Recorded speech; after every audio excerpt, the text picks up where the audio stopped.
Hey, how's it going, everyone? My name is Briggs, and this is my dad, Brett, and we are from Miles Pellet Stove, bringing you guys yet again another pellet stove part replacement video.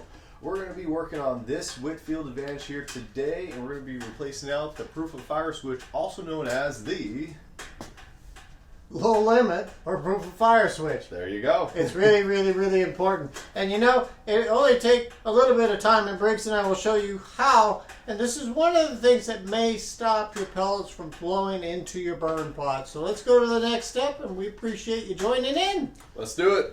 Okay, friends. Now, as always, I'll calm it down a little bit, but unplug your stove prior to doing any maintenance on it. And if you feel uncomfortable, call your local service provider. So here's the parts that you'll need, or the tools. If you have an impact, you need a 1/4 inch and you need a 5/16 adapter. If you don't have that at home and you have a regular ratchet, this will work too.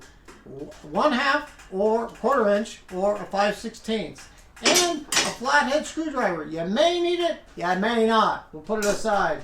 And a lot of times, now this proof of fire or low limit switch sometimes doesn't need to be replaced. So just in case, a wire brush and a little bit of sandpaper. Let's go to the next step. Briggs is going to show you how to do it.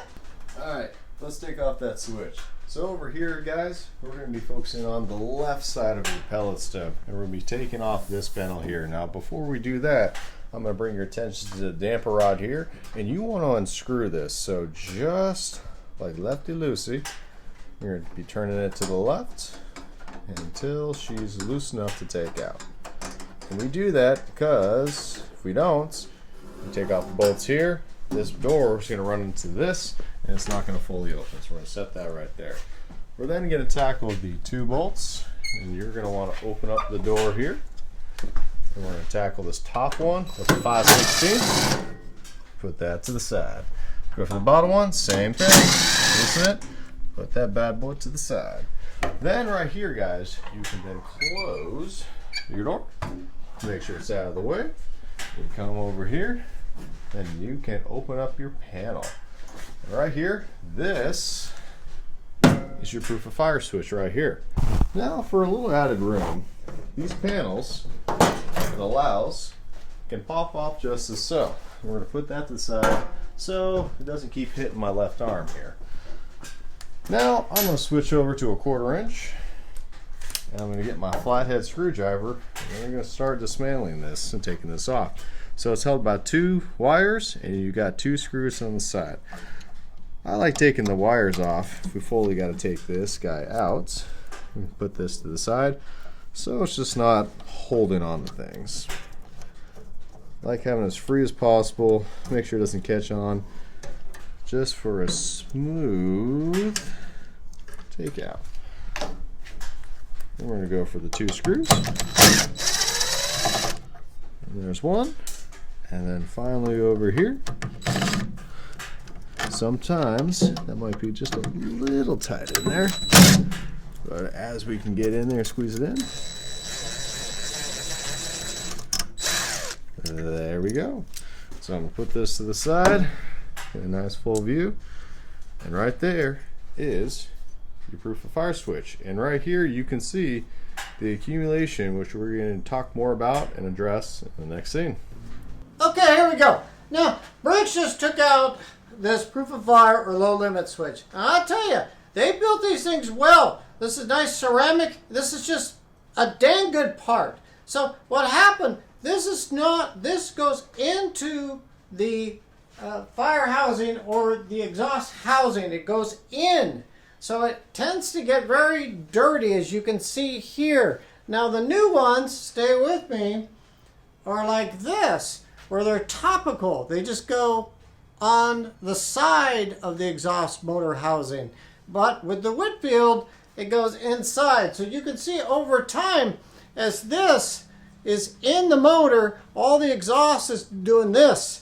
And what happens is you get buildup here. So this buildup is kind of like an insulator to where this disc or the snap disc won't work properly. So a lot of times you don't need to replace it. So stick with me here. I usually take a little bit of sandpaper or a little wire brush here, And so we can take it here and just kind of go around it, like so. This, I'll go real quick. And the wire brush works pretty good. Now all that crap's off. So look how nice and smooth and now clean that is. And so what you do, Briggs will show you how to put it back in, but put it back in and see if your pellet stove keeps running or keeps distributing pellets. So let's go to the next step. All right, guys, let's get it on in. All right, so over here, we're gonna get some lights. We're gonna get the 1/4 inch all ready. You know, son, you know, What's up? To all our viewers, this is not staged. Look how dirty this motor is here. This should be cleaned every year or twice a year. It'll last longer, but you know, we just show you the real deal here, not a pretty little stove and a little showroom, which is fine, but we're just showing you reality. Yep, it's, you know, when these stoves get used, by the end of the day, it is really a stove. They aren't going to stay pristine. Now, that doesn't mean you shouldn't maintain and keep these guys clean. In here, it's good to keep the dust down, but if you're going to try to keep it immaculate every single day, it's just not going to be reasonable. Unless if you got a lot of time on your hands and that's your thing, but all reality, a little bit of dust ain't going to be the end of the world. So right there, your switch is on back, and we're just going to be working backwards here, guys. Getting your panel, making sure those go back in the right slots there. And I'm going to get that right back in. It drops. We're going to have this close. Make sure all of it kind of fits in nicely. I'm going to go over here. So yeah, switch to the 5/16. What's up? You got something on your mind? Well, you got to open up the door in order to put these 5/16 back in for the panel. Oh yeah. If you try to do it without opening that door, well, it might take you a little extra time. Well, these are sheet metal screws, so you don't have to just torque the heck out of them. Just nice and snug. And right there, you're done. But wait, folks, you still have one more thing. We're going to be threading the damper rod. And no worries. Just with a little feel and finesse, you'll find that threading. Make sure it's tightened and get it back into the space you had it before, or wherever you recommend, or wherever you decide you'd like it. And right then and there, the switch is all replaced. All right, hold on, guys. We have one more important thing to talk to you about with these proof of fire switches. Yeah, very important. So when your stove distributes pellets and you get smoke, you get flame, and it's great, all of a sudden it starts die, and then pretty soon it goes out and your stove shuts down.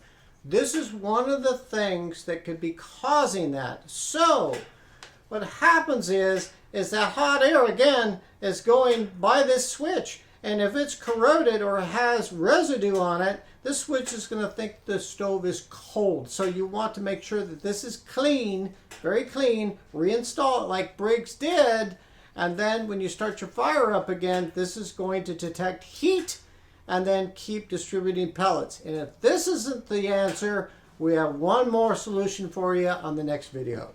See you guys.